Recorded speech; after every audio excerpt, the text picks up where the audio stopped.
नमस्कार, जय जिनेंद्र, जय श्री महाकाल। स्वागत है आप सभी का मेरे इस वीडियो में, जहां पर हम 45वें अध्याय को कंटिन्यू करेंगे।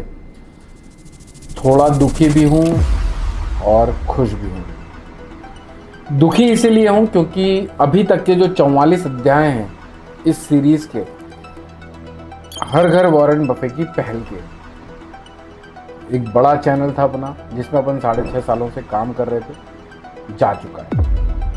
आएगा नहीं आएगा वो तो वक्त बताएगा। और उसके साथ सारे वीडियोस जा चुके हैं। लगभग 4500 से 5000 लॉन्ग फॉर्म वीडियोस थे और करीब 10,000 से ज़्यादा अदर कंटेंट इंक्लूडिंग रील्स थी। मुझे एक डाउट है, ऐसा लगता है कि यहाँ पर हम जो जर्नी के लिए इस सीरीज़ को चला रहे हैं, शायद उस जर्नी उस सीरीज़ में जो हम बड़े बड़े फिगर्स की बातों की कल्पनाएं करते हैं और उसको आप लोगों को मोटिवेट करने के लिए बोलते हैं, तो शायद ऐसा लगता है मुझे, ये रैंडम थॉट है, कोई कंफर्मेशन नहीं है, ना ही कहीं से कोई यही हुआ है ये पता है। लेकिन मुझे ऐसा लगता है कि शायद हमने इस सीरीज़ को 100 से ज़्यादा रुपए बनाने के लिए, 100 यानी कि अब आप समझ जाइएगा, कमेंट करके दूसरे लोगों को बता दीजिएगा, वही गलती मैं दोबारा नहीं करना चाहता। तो शायद ये ल्यूक्रेटिव ऑफर, या फिर ऐसा लगता है प्लेटफॉर्म को कि शायद हम आप लोगों को झूठे सपने दिखा रहे हैं। हालांकि जर्नी हमारी भी अभी भी वही है। अपने बच्चों के लिए ये इन्वेस्टिंग करता हूँ और अब जो इन्वेस्टिंग करता हूँ वो आप लोगों के साथ साझा करता हूँ। सीरीज़ बनाने का मतलब ही यही है कि आप लोगों को अपने साथ डिसिप्लिन में रख सकूँ। ये गलती है हमारी। आप लोगों के सपोर्ट की बहुत ज़रूरत है। कोशिश करिए, अगर आप लोगों को वीडियोस अच्छे लगते हैं तो दूसरे लोगों तक भी पहुंचाइए, क्योंकि हम अकेले इस जंग में नहीं जीत पाएंगे अनलेस आपका हमें सपोर्ट हो। खैर ठीक है, तो अपन यहाँ पर कोई बड़ी बड़ी बातें या फिर क्या हमारे टारगेट्स हैं, उन टारगेट्स को कल्पनाओं में रख के बात नहीं करेंगे। होगा तो आप लोगों को अपने आप दिख जाएगा। बाकी 100 से ज़्यादा का टारगेट अपन ने रखा हुआ है। तो यहाँ पर मैं आप लोगों को एक कहानी सुनाता हूँ। हर वीडियो में कहानी सुनाया है, कोशिश की है कि आप लोगों को मोटिवेट करके आप लोगों को आगे लेके जा सकूँ। एक महात्मा होते हैं, गांव से निकलते होते हैं। अचानक से उनको कुछ मजदूर लोग काम करते हुए दिखते हैं। तो उनके मन में ख्याल आता है, क्यों ना मैं एक मजदूर से जाकर पूछूं ये कर क्या रहे हैं। तो पहले मजदूर से जाकर पूछते हैं तो महात्मा जी को थोड़ा रूड जवाब देता है वो, क्या करना है आपको, हमको अपना काम करने दो, डिस्टर्ब मत करो। बहुत बार ऐसा होता है, हम अपने काम में, अपनी लाइफ में फ्रस्ट्रेट होते हैं, हमें समझ में नहीं आता है कि कब कहाँ कैसे रिएक्ट करना है और हम बस फ्लो में चले जाते हैं दूसरों की परवाह किए बिना। लेकिन हम वो काम नहीं कर रहे हैं। मार्केट डाउन है तो भी इन्वेस्टिंग कर रहे हैं, आपके साथ खड़े हैं, आपके समक्ष बैठे हैं, 6.5 सालों से वीडियोस डाल रहे हैं, जो कर रहे हैं डंके की चोट पे कर रहे हैं। महात्मा जी कहते हैं ठीक है भाई, मूड ठीक नहीं होगा। महात्मा जी आगे बढ़ते हैं, देखते हैं और एक मजदूर है, उससे भी पूछते हैं। हालांकि ये मजदूर एक बढ़िया से मंदिर का निर्माण करते हुए होते हैं, लेकिन आधे से ज़्यादा लोगों को ये पता ही नहीं होता कि ये कर क्यों रहे हैं, किसके लिए कर रहे हैं। तो दूसरे मजदूर से पूछते हैं कि भाई यहाँ पर क्या कर रहे हो आप लोग, और इतने दुखी से क्यों साउंड कर रहे हो।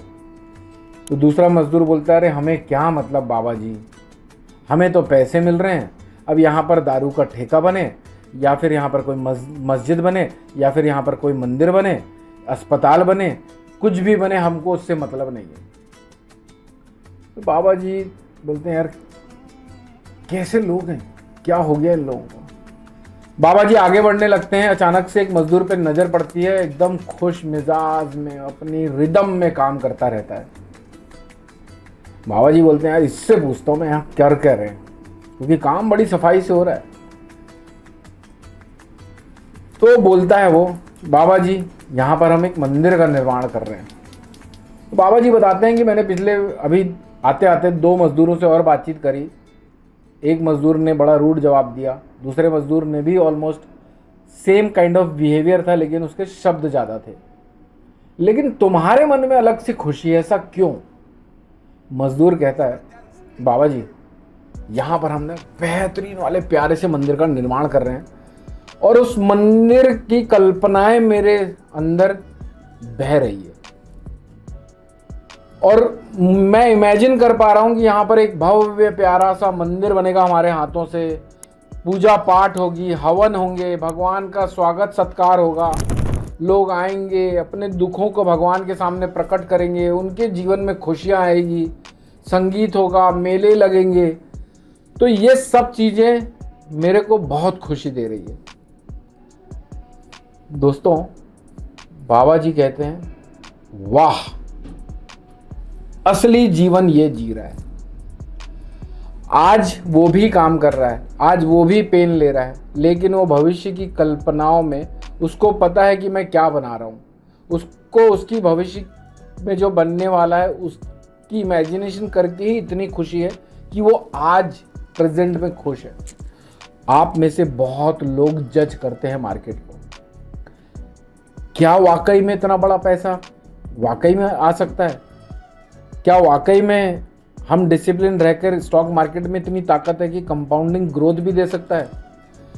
मार्केट तो पिछले 3 सालों से चला ही नहीं है, क्या वाकई में चलेगा? या फिर सब बेवकूफ़ बना रहे हैं?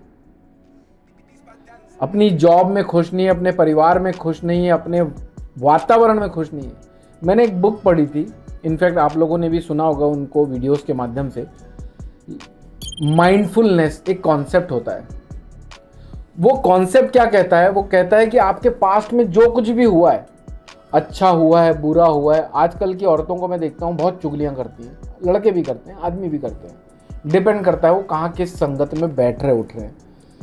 इसने वो किया, उसने ये किया, ऐसा कर दिया, वैसा कर दिया, बड़े दुख में रहते हैं। पड़ोस वाले ने ये खरीद लिया, उससे ईर्ष्या, उसने ये मेरे लिए नहीं किया, उससे ईर्ष्या, मैंने उसको बुलाया वो आया नहीं, उससे ईर्ष्या। फ्यूचर की टेंशन, मेरा बच्चा कैसे पढ़ेगा, मेरे बच्चे की शादी कैसे होगी, मैं अपने बच्चे को कैसे अच्छा एजुकेशन दूं। तमाम तरह की टेंशन को कैरी करके हम अपने बैगेज बनाकर उसको ढोते रहते हैं। दोस्तों, माइंडफुलनेस का मतलब ये होता है, ना भविष्य की चिंता कर, ना पास्ट में हुआ उसको सोच। अभी क्या हम कर रहे हैं उस पर फोकस करना है। अभी क्या हम सही कर सकते हैं उस पर फोकस करना है। क्या हम काम ऐसा करें जिससे हमको अभी खुशी मिले। आज में जीने वाला इंसान ज्यादा खुश होता है। इसको कहते हैं माइंडफुलनेस। क्या होगा क्या नहीं होगा, जो हो गया। इसीलिए वो गीता का सार है, जो हुआ अच्छा हुआ, जो होगा वो भी अच्छा होगा। हम क्या लेके आए थे जो हमें खोने का डर लगता है। वो मजदूर उस प्रेजेंट में जी रहा था, कल्पनाओं में कि मैं एक अच्छी चीज का निर्माण कर रहा हूं और आज मुझे उस काम में मजा आ रहा है।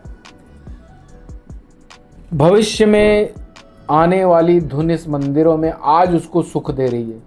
आज हम जो ये इन्वेस्टिंग वाले कॉन्सेप्ट में आगे बढ़ रहे हैं ना, ट्रस्ट में, सेम उस मजदूर की तरह मुझे भी मेरी कल्पनाओं में सुनहरे भविष्य का निर्माण होता हुआ दिख रहा है। और मैं चाहता हूं, शिद्दत से, दिल से चाहता हूं कि आप लोग भी उस भविष्य का निर्माण करें अपने लिए, अपने परिवार के लिए।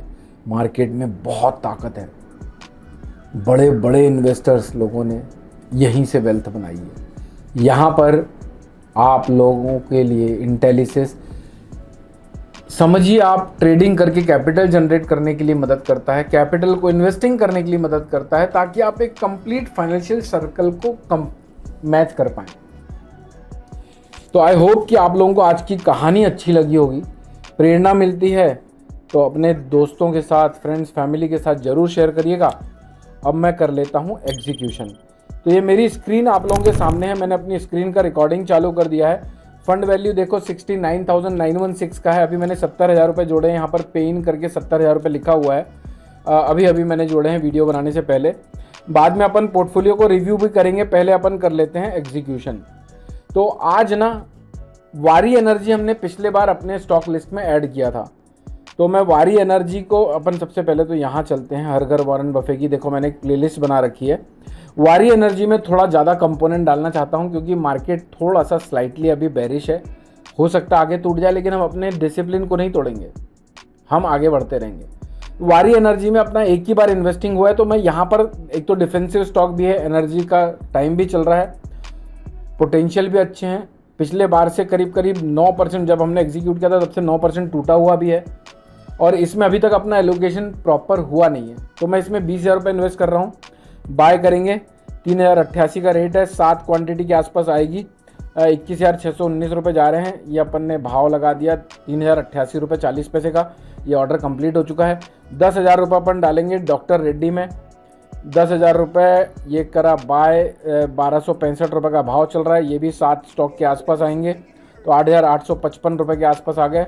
एक और स्टॉक आ सकता था ये, एक और डॉक्टर रेड्डी ऐड कर लेते हैं अपन। डॉक्टर रेड्डी भाई साहब ये आ गए। डॉक्टर रेड्डी का एक स्टॉक और ऐड करते हैं अपन, ये आ गया अपना डॉक्टर रेड्डी। अब अपन लेते हैं डी मार्ट। डी मार्ट भी बढ़िया स्टॉक है, अभी तक तो कहीं कोई तकलीफ नहीं लगती है।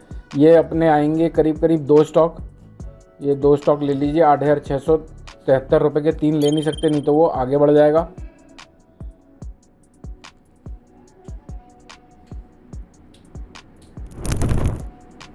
ये प्रोसीड कर दिया, ये कंप्लीट हो चुका है। अब अपन ले लेते हैं आस्क ऑटो। आस्क ऑटो को लेंगे अपन 10,000 रुपये के, 10,000 रुपये के 431 रुपये का भाव चल रहा है, तो 23 स्टॉक के आसपास आएंगे।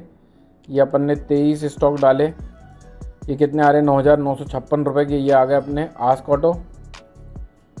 और अब यहाँ पर ना अपन गोल्ड बीज लेंगे इस बार। ये अभी अपने कितने रुपए चले गए हैं, 20,000 रुपये बचे हुए हैं अपने पास।